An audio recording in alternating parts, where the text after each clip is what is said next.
Olá, meus queridos irmãos, minhas irmãs.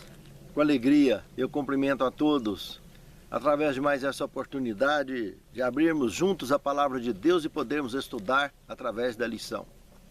Eu gostaria de convidá-los para uma palavra de oração. Santo Deus, muito obrigado por este momento tão agradável, neste lugar tão agradável, de poder abrir a Tua palavra e poder, de maneira muito profunda, buscar o sustento para a nossa fé. Estenda a Tua bênção sobre nós. Guia os nossos passos. Guia as nossas vidas. Prepare-nos para o Teu reino, para que, de fato, sejamos Teus instrumentos nas Tuas mãos, para onde quer que possamos ir, levando esta mensagem para a honra e glória do Teu santo nome. É o que te suplicamos, agradecidos em nome de Jesus. Amém. Quem é o homem de Romanos 7? É o título da lição dessa semana. Por sinal, um título muito feliz. Agora, porém, libertados da lei, estamos mortos para aquilo que estávamos sujeitos, de modo que servimos em novidade de espírito, e não na caduquice da letra. Realmente, a escolha desse verso como tema central desta lição não podia ser mais feliz. Aqui nesse verso, Paulo está mostrando exatamente o foco da lição dessa semana. A caduquice da letra em si, que levam as pessoas a puxar sardinha para denominações religiosas e para condutas pessoais. Para não dizer mais forte ainda, para formar tradições religiosas. E Paulo está mostrando aqui que Cristo de fato liberta o homem de todo e qualquer jugo, todo e qualquer tipo de sofrimento. Não se esqueça disso. O propósito real da palavra não é a caduquice, nunca foi, por sua idade de escritura, mas sim é o amor de Deus, a felicidade para que o homem seja feliz. Para que o homem aprenda, para que o homem cresça, para que o homem tenha conhecimento e dessa forma encontre os melhores caminhos possíveis para viver feliz nesse mundo.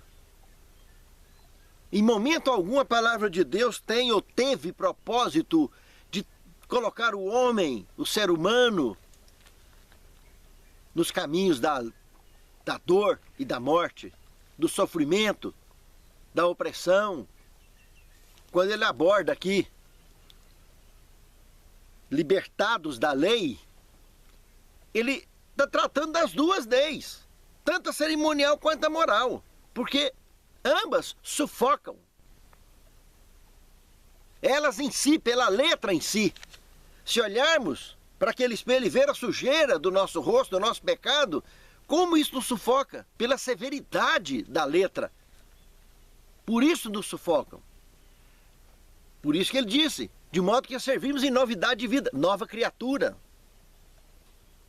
Porque nós passamos a servir por amor. Se me amardes, guardareis os meus mandamentos. É diferente. Fazer algo por amor e fazer algo para não ser sufocado. E que acaba sendo sufocado em dobro. Porque por nós mesmos não podemos fazer nada, nunca pôde. Nem cerimonial e nem moral. E é essa ideia que Paulo está apresentando aqui no contexto da palavra de Deus. No segundo tema, morto para a lei. Analisando Romanos capítulo 7, verso 1 ao 6, temos o seguinte: o foco principal é justamente a caduquice da letra, da qual originou, inclusive, o machismo e o preconceito insinuado dentro desse texto bíblico. Ora, basta ver. Desde quando a palavra de Deus tem o propósito de fazer com que uma mulher fique presa a um homem sofrendo o resto da vida. Alguém que só oprime, que só maltrata. Qual é o propósito disso? Paulo está criticando exatamente isso. E é exatamente isso que as pessoas fazem, não querem perceber. A caduquice da letra. Desde quando Deus criou o casamento para fazer sofrimento para alguém? Para criar psicopata dentro de casa, criar maus elementos dentro de casa, porque vê o pai e mãe brigar 24 horas por dia. Que tipo de homem, que tipo de mulher está criando para a sociedade um casal que vive brigando 24 horas? Mas a tradição quer pegar tudo e arrastar para esse lado. Quer levar para a caduquice da letra e colocar a opressão, a cruz nas costas das pessoas, enquanto que Cristo disse que vinde a mim todos os que estáis cansados e sobrecarregados, eu vos aliviarei. O que é aliviar? É continuar mais 10, 20, 30, 50 anos junto com alguém que só oprime, que só machuca, que só fere? Será que é isso? O propósito de eu ter feito mestrado em teologia, e entrei justamente com essa tese, casamento, divórcio e celibato,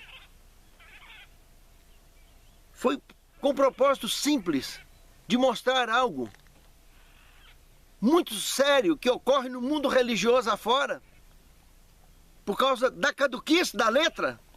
Quantos e quantos casamentos têm sido desfeitos?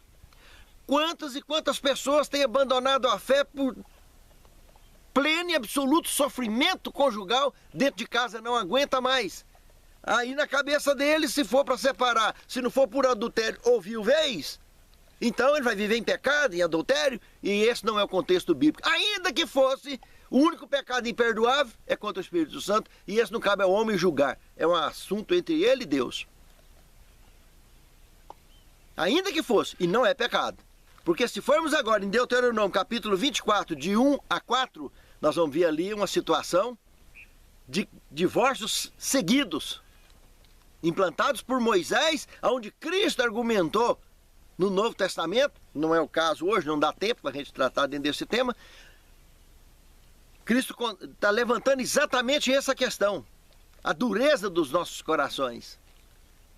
Foi autorizado o divórcio, que Deus detesta divórcio, mas infelizmente um mal necessário por causa da dureza dos nossos corações, para que possa minimizar o sofrimento que a gente tem nesse mundo. É um mal necessário, infelizmente. Casamento nunca foi assunto religioso, porque de Gênesis ao Apocalipse não tem um feito dentro de igreja.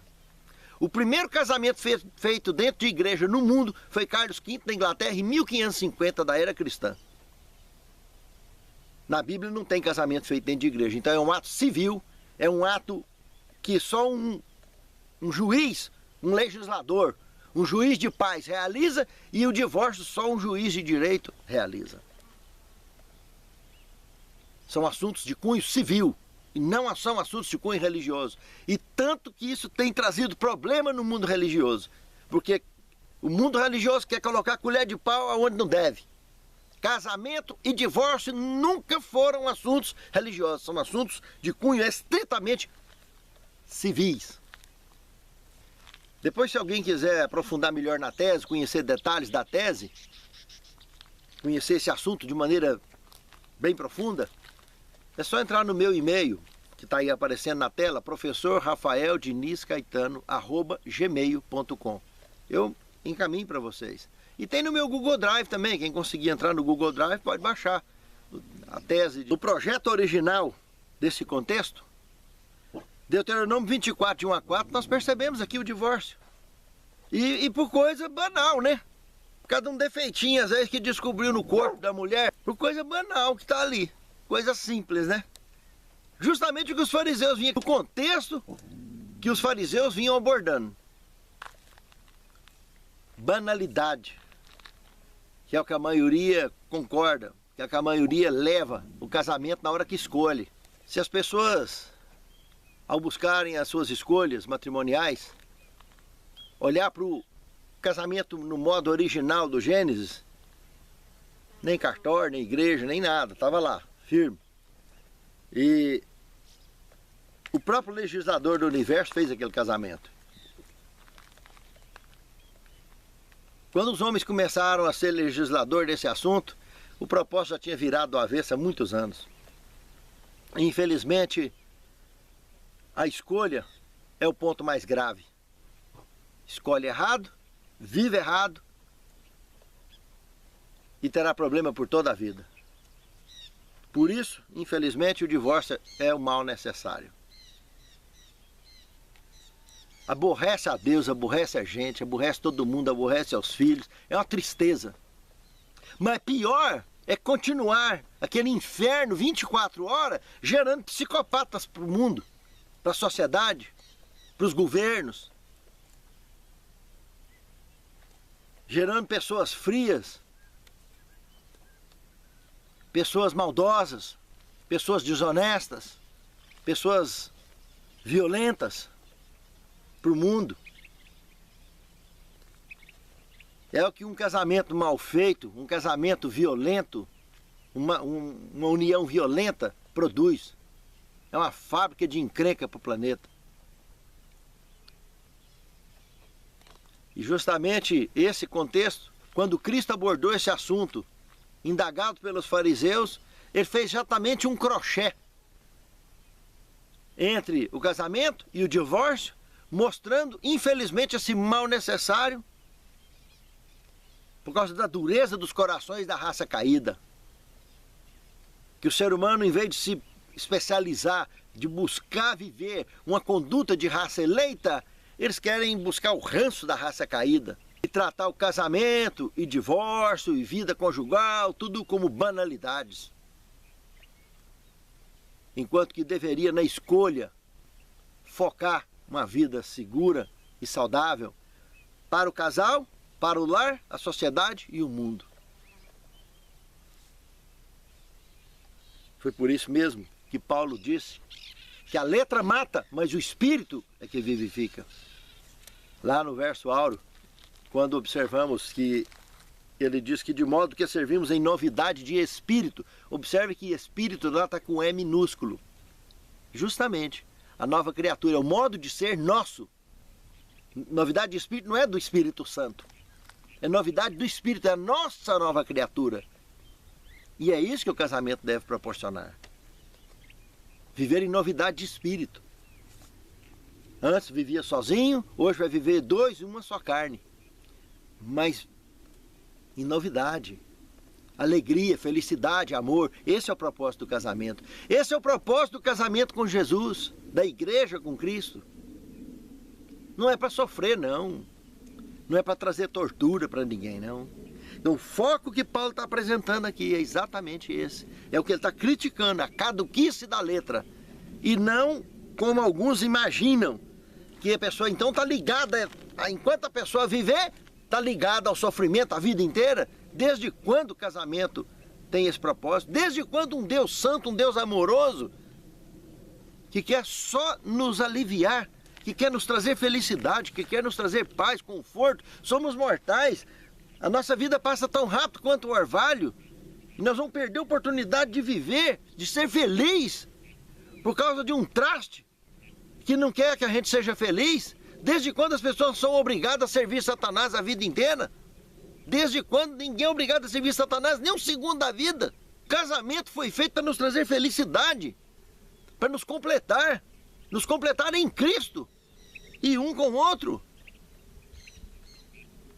E não permitir que uma tradição, que uma caduquice de letra que mata, leve as pessoas a aterrorizar uma conduta conjugal, familiar e social.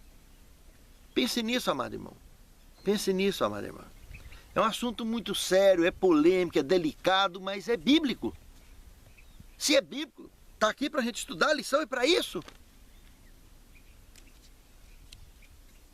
Deus é amor. E nós também devemos conviver com amor. Porque somos filhos e filhas de Deus. Pecado, lei. Terceiro tema. Se analisarmos Romanos capítulo 7, verso 8 ao 11, podemos ir direto no verso 11 e ver o que Paulo comenta ali, que porque o pecado, tomando ocasião, pelo mandamento me enganou e por ele me matou. Interessante. Lembrar o que o mesmo Paulo disse em Romanos, capítulo 9, verso 22, sem sangue não há remissão de pecados. Realmente, o sangue de Cristo substituiu o nosso, pagando justamente o nosso preço, para evitar a nossa condenação. Cristo pagou essa condenação por nós. Por isso Paulo fez esse comentário tão duro que fez aqui. E é uma realidade. Por isso a substituição foi perfeita e incontestável. O nosso sangue é pecaminoso, é contaminado. Cristo não, ele nunca pecou. Então nós tentarmos colocar em paralelo pecado e lei, por isso ela nos sufoca. Porque nós somos pecadores, nós nascemos como membros de uma raça caída. Por opção escolhemos fazer parte de uma raça eleita.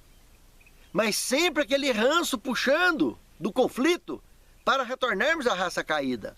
E o Espírito Santo nos motivando a nos dirigirmos rumo à raça pura, que é o projeto original de Deus. Então, no quarto tema, a lei é santa. Já que nós estamos libertos da maldição da lei, porque sem sangue não há remissão de pecados.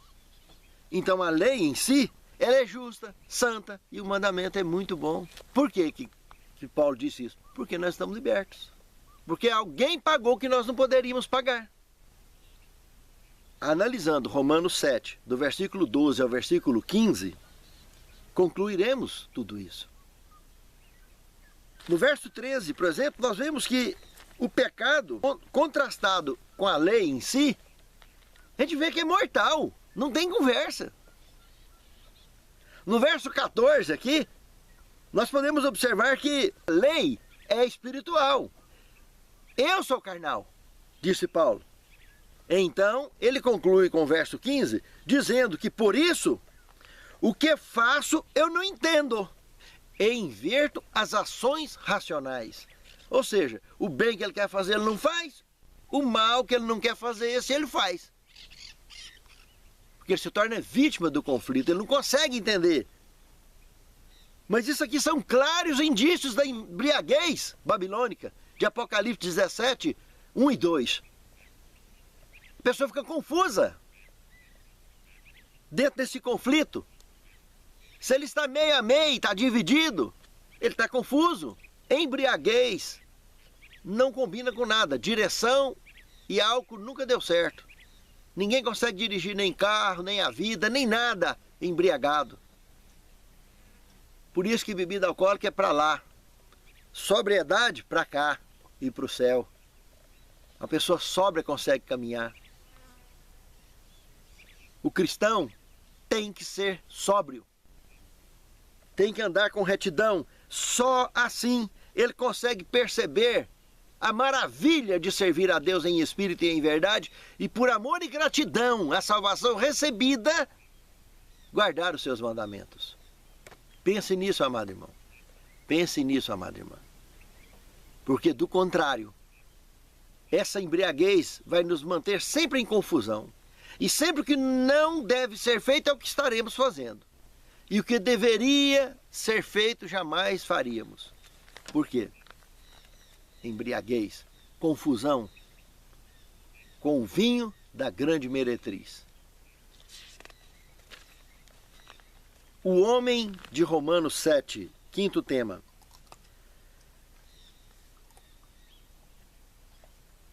Analisando Romanos 7, 16 e 17, podemos destacar aqui 3 pontos básicos. Primeiro, que aqui está claro que um conflito está aberto, dia a dia. pôs os pés no chão, nesse planeta, esse chão se chama tatame. É um campo de luta. Todo habitante desse planeta, a hora que coloca o pé no chão, nasceu nesse mundo, está colocando o pé no tatame. É uma luta dia a dia. Baqueou, caiu. Vacilou, dançou. Não tem conversa. Por isso precisamos, na palavra e em Cristo, nos habilitarmos dia a dia para sermos todos os dias vitoriosos, porque a vitória de Cristo nos garante isso.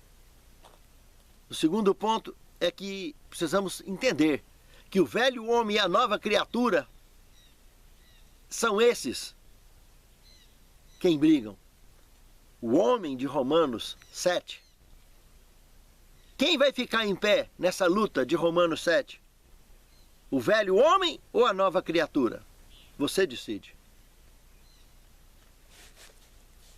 O terceiro ponto, aqui no verso 17 desse contexto, está exposto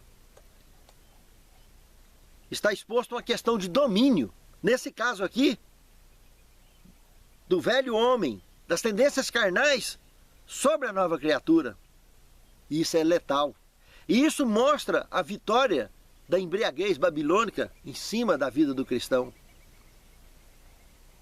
As inclinações carnais dominando. Vítimas do vinho da Babilônia, da meretriz, de Apocalipse 17, 1 e 2. E isso não deve acontecer. Para que isso não aconteça, nós não devemos alimentar o ébrio, alimentar o bêbado, alimentar o alcoólatra. Jamais se alimentar o alcoólatra, e alimenta o alcoólatra é com bebida. Para que mexer com a bebida do vinho babilônico? Sai fora disso. Não dê alimento para ele, nem de dosinha, nem de dosona. Nem de dosinha, nem de litro. De forma alguma. Porque é alimentar e estrepar. Vai se embaraçar nos espinhos da vida. E por isso estará sempre derrotado. As inclinações carnais só levam às trevas. As inclinações espirituais nos levam à luz. Por isso que Cristo diz que vós sois a luz do mundo.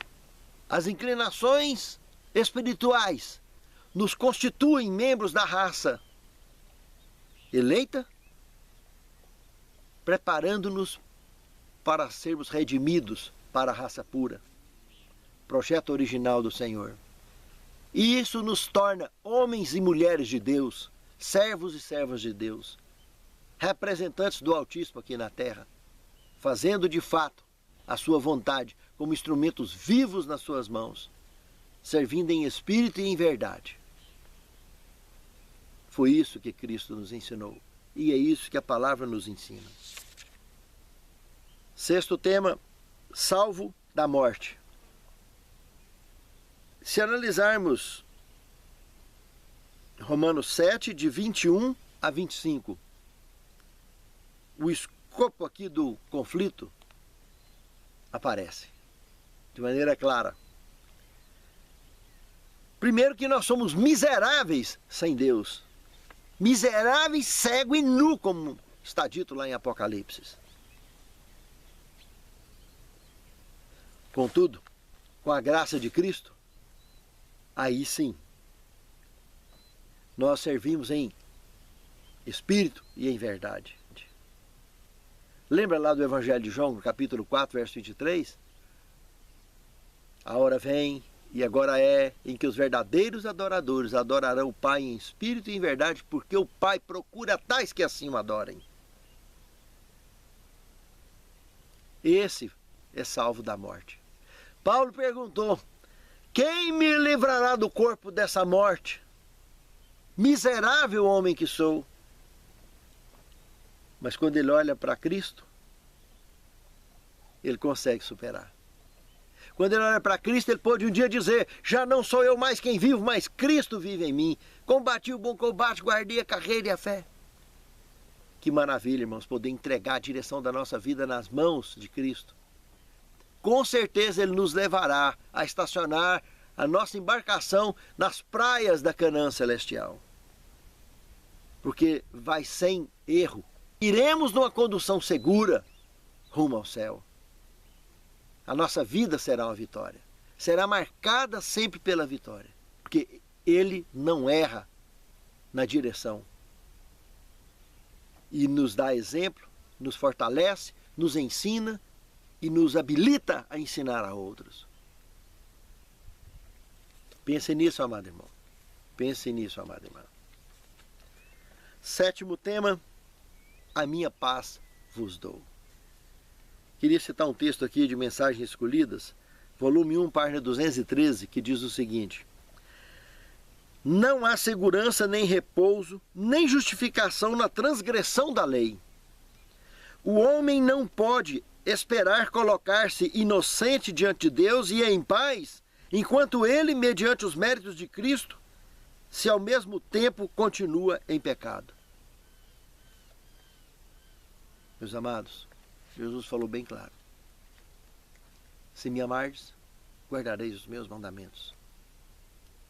Jamais haverá paz em alguém que tem consciência do que trata o decálogo, que é um benefício para o universo, todo o universo obedecer a isso e tentar desviar, porque é uma maneira de amar a Deus acima de tudo e ao próximo como a si mesmo, o que está revelado naquelas 2 tábuas e escrito em nossos corações. Que Deus abençoe a mim e a você, para que sejamos felizes e sejamos os vitoriosos de Romanos 7 na nossa luta individual, no nosso conflito. Porque a sede do grande conflito é a nossa mente. Se vencermos esse conflito aqui dentro, com certeza estaremos contemplando essa vitória lá fora também. E um dia estar festejando com Cristo a vitória do Calvário, pelo plano da redenção em absoluto êxito. Se encontrarmos o reino de Deus aqui dentro, com certeza encontraremos Ele lá fora, na sua vinda em majestade. Santo Deus, muito obrigado, Senhor, por confortar o nosso coração com a Tua palavra, por nos dar a direção em nossas vidas. Habilita-nos, Senhor, fortaleça-nos, para que nós possamos, ao abrir a Tua palavra, possamos conseguir, de fato, extrair dela o necessário para a nossa sobrevivência e do mundo ao nosso redor. E sermos instrumentos vivos nas Tuas mãos, para com esta palavra maravilhosa, mostrar o caminho da salvação para as pessoas que nos cercam. É o que te suplicamos, agradecidos em nome de Jesus. Amém, Senhor.